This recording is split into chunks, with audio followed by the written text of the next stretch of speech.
గంగ అయితే శ్రీలక్ష్మి దగ్గరికి వెళ్ళి ఇలా అంటూ ఉంటుంది. ఏంటి శ్రీలక్ష్మి అక్క ఇది మనమందరం ఒప్పుకుంటేనే మా అమ్మగారికి మంచిది అని చెప్పి అంటుంది. అది వినగానే శ్రీలక్ష్మి అయితే అంటే గంగ అది నిన్న మామగారు ఈఎంఐ డబ్బుల కోసం అని చెప్పి పుష్ప నన్ను అడిగింది.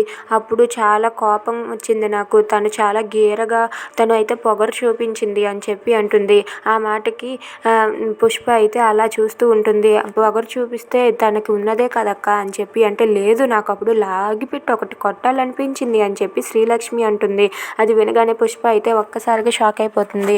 ఇక అక్కడ ఉన్న గంగ అయితే ఇంకెందుకు అక్క ఆలస్యం, ఇప్పుడు రా లాగిపెట్టి ఒక్కటి కొట్టక్క, అలా అయితే నీ కోపం పోతుంది కదా అని చెప్పి అంటుంది. దాంతో శ్రీలక్ష్మి అయితే సరే అని చెప్పి తన కొంగును ముందుకి దోపుకొని పుష్పను కొట్టడానికి సిద్ధమవుతుంది. ఇక పుష్ప అక్కడ నిలబడి ఉండగా పుష్ప చెంప పగలగొడుతుంది. దాంతో పుష్ప అయితే గిరాగిరా తిరిగి వచ్చి అక్కడ ఉన్న టేబుల్పై పడిపోతుంది.